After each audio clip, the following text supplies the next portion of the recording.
Bonjour tout le monde. Comme promis, je suis au rendez-vous. Je suis Calista, l'animatrice de ce podcast dédié au monde de l'architecture et du design. Je suis fière d'être la première en France à me frotter à ce type d'exercice, et cela me plaît. Tout ce que vous allez entendre, voir et lire, a été généré par de l'IA. Évidemment, notre invité, lui, sera bien réel.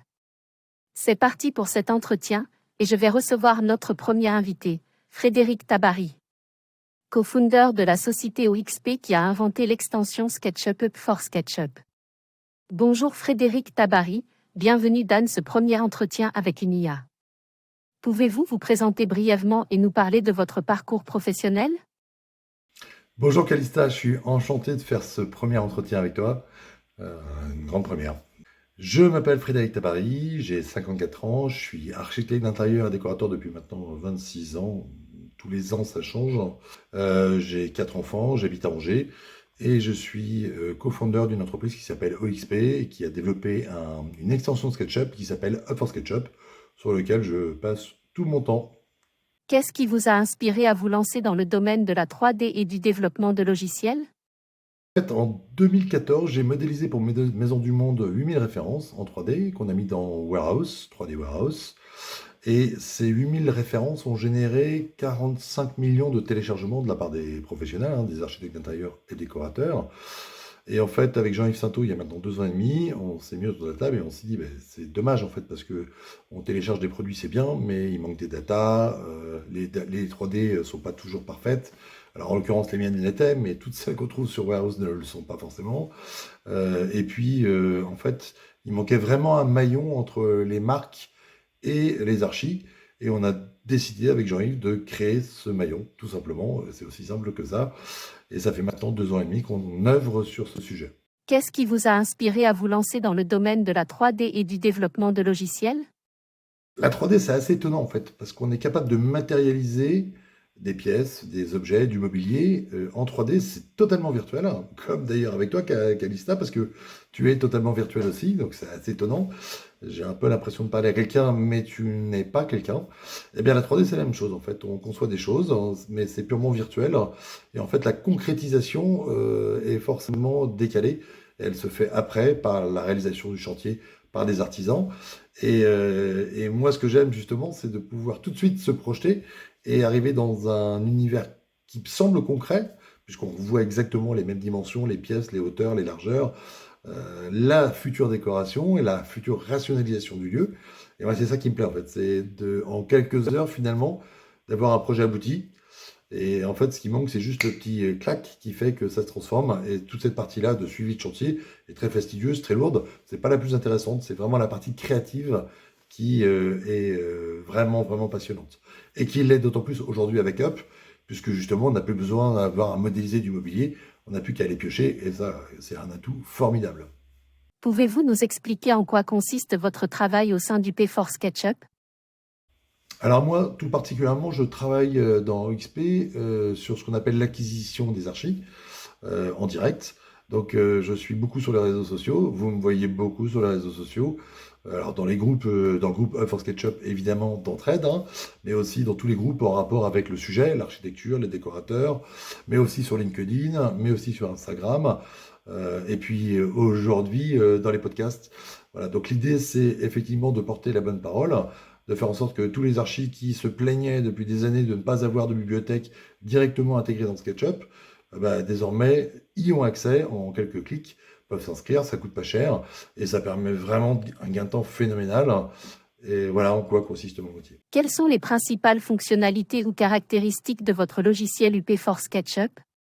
Alors, Up for SketchUp, ça, c'est quoi son intérêt? C'est que déjà, vous avez une bibliothèque avec des filtres. Donc, vous pouvez trier par famille, sous-famille, couleur, prix, marque, dimension. Maintenant, on peut d'ailleurs refaire des recherches par des simples mots-clés. Donc, ça, c'est vraiment une grosse avancée.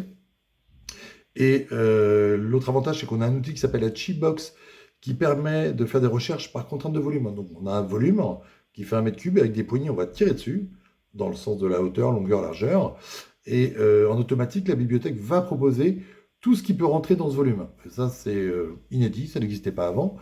L'autre énorme avantage, évidemment, c'est que toutes ces datas, toutes ces 3D sont liées à des datas. Donc, c'est-à-dire qu'on sait exactement ce qu'on prescrit.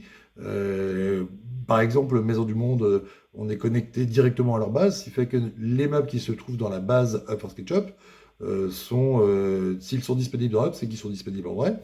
Donc ça, c'est aussi, pareil, une grosse avancée. Enfin, on peut générer une shopping list automatique.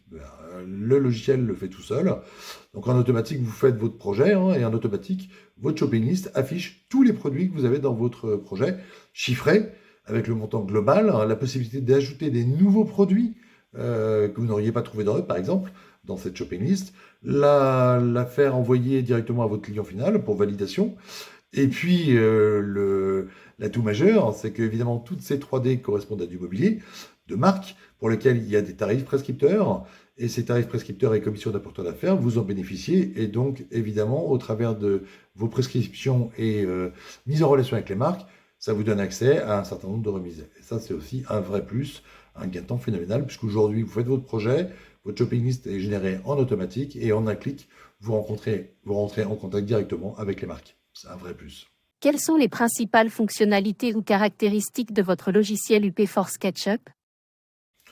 Je pense que Up révolutionne clairement le métier en fait. Ça fait des années que j'entends à droite et à gauche, mais même moi je m'en plaignais que il fallait galérer à aller chercher sur le site des marques les 3D quand il y en avait. Les marques ont beaucoup de mal à s'y mettre, hein. Pourtant, c'est vraiment pour nous fondamental que les marques s'y mettent à 100%, jouent le jeu. Parce qu'en fait, nous, on est là pour modéliser des projets complets d'aménagement, les rationaliser, les rendre beaux. Mais par contre, notre métier, c'est pas modeler. On n'est pas là pour dessiner les maps des marques. Donc évidemment que toutes les marques qui modélisent leurs objets et qui les mettent en up, c'est bien tellement plus facile pour nous de les prescrire. On gagne tellement de temps que du coup notre activité est bien plus rentable. Et donc on va toujours privilégier les marques qui jouent le jeu, de nous mettre des 3D drop, de nous donner des tarifs prescripteurs, de nous donner des commissions d'apporteurs d'affaires et qui vont dans le sens. Alors après l'archi, il en fait ce qu'il veut, hein. Les commissions d'apporteurs d'affaires, il peut les redonner à son client. Ça, c'est son problème à lui. Moi, personnellement, je joue le jeu de la transparence avec mes clients. J'ai une convention qui est signée. Cette convention, elle correspond à un travail. Et il n'y a pas de coût caché ou de remise cachée ou de commission d'affaires cachée. Mais c'est voilà, c'est moi comme ça que je travaille. Et tout le monde fait comme il veut, en fait. C'est pas mon problème. Comment votre entreprise, Wixp, contribue-t-elle au développement durable dans le domaine de la 3D? Alors, les avantages compétitifs, en fait, comment dire, il n'y a tellement pas de concurrence sur Up for SketchUp que tout ce que développe Up, c'est un véritable avantage en fait. On n'a pas de concurrence. Les bibliothèques qui existent aujourd'hui ne sont pas intégrées dans SketchUp. SketchUp est le logiciel le plus utilisé par les archis. Donc on vient apporter de la matière directement dans le logiciel métier, si bien que finalement l'architecte n'a plus qu'à se servir. C'est un gain de temps phénoménal. En fait, il peut faire son projet sans jamais sortir de Up. Donc c'est révolutionnaire en fait. Quelles sont les mesures que vous avez prises pour réduire l'empreinte carbone de votre entreprise et de vos produits? Alors c'est une question un petit peu étonnante, mais ça me fait plaisir d'y répondre. En fait, on optimise tous nos fichiers pour qu'ils soient, dans leur très grande majorité, inférieurs à 25 MO. Ça veut dire qu'un archi qui fait un projet, il va mettre par exemple 40 ou 50 produits dans son projet. Si chaque produit fait 50 MO, mégaoctets, alors vous voyez, la masse et la quantité de data va être très importante. Or, en passant par Up, on va diminuer cette masse globale de data et indirectement, finalement, améliorer le bilan carbone des projets. Alors évidemment, c'est sans commune mesure avec le projet en lui-même, hein. Et évidemment, il vaut mieux que les archis prescrivent du mobilier durable que pas durable. Mais dans l'absolu, voilà, c'est notre petite part, notre petite contribution en diminuant le poids des fichiers. Et donc, du coup, avoir moins de transfert de data. Et tout le monde sait que les data, en termes de bilan carbone, c'est pas génial. Donc ça va être un enjeu pour nous de essayer de restreindre au maximum ces data, ces données carbone, hein, ces données data, pardon, pour que le bilan carbone soit le plus faible possible. C'est un travail au quotidien et chez nous, Emmanuel, le directeur de production, passe son temps à contrôler la taille des fichiers pour que justement ils soient de qualité, mais pas lourds. Quels sont les principaux secteurs ou industries qui bénéficient le plus de l'utilisation de UP for SketchUp? Alors les principaux secteurs d'activité qui peuvent utiliser Up. En fait, c'est d'abord les architectes d'intérieur, les décorateurs, les space designers, les designers d'espace, les homestagers, les paysagistes, les agents immobiliers, toutes les professions immobilières. Enfin, grosso modo, tous les gens qui conçoivent du lieu et qui ont besoin dedans d'y mettre du meuble, des matériaux, du parquet, des papiers peints, enfin, grosso modo, tout ce qu'on peut mettre dans une maison, bah, ont tout intérêt à utiliser Up. Alors aujourd'hui, Up est encore assez limité sur le nombre de meubles et matériaux, mais au quotidien, on y travaille. Aujourd'hui, on est de mémoire à pas très loin de 8000 références. Donc 8000 références, ça fait un an qu'on est dessus, vous voyez, c'est pas mal. Voilà, on va dire que fin d'année, on sera peut-être à 12 ou 15 000 références, et ça va être comme ça de plus en plus rapide, puisque évidemment, plus on a de marques, plus ça attire les autres marques, et ça va dans le bon sens, évidemment. Quels sont les retours que vous avez reçus de la part des utilisateurs de UP for SketchUp? Alors, les retours des utilisateurs, bah, il est en règle générale très bon, puisque ça fluidifie énormément le travail, que le gain de temps est phénoménal, que le stress diminue, puisqu'on n'est pas en train de chercher, on n'est pas en train d'essayer de modéliser un canapé compliqué, il est déjà fait, il est déjà là, et c'est tellement plus simple. Donc, grosso modo, les archis sont très contents. Ils reprochent encore à eux de ne pas avoir assez de références. On en est conscient, on travaille dessus. Et c'est pour cette raison qu'on demande aux marques, évidemment, de venir rapidement mettre leur mobilier dans notre extension pour que les archis puissent prescrire leurs produits de plus en plus. Comment vous assurez-vous de rester à la pointe de la technologie dans votre domaine? Pour rester à la pointe de la technologie avec Up, eh ben, c'est utiliser les bons langages de programmation, les personnes expertes dans le domaine. Donc on a désormais un monsieur qui est très pointu dans le domaine et qui travaille au quotidien sur l'extension pour l'améliorer. Ça veut sûrement dire aussi passer par la suite sur des configurateurs, des bibliothèques de marque. Enfin, grosso modo, le potentiel de Up, il est monstrueux.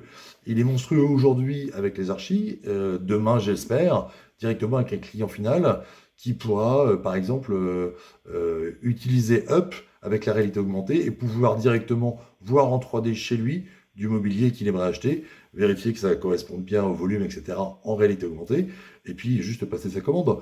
Donc ça va dans le bon sens. Et puis évidemment, puisque je suis sûr que vous allez me poser la question, mais je suis certain qu'un jour aussi, il y aura de l'intelligence artificielle dans Up, c'est une évidence.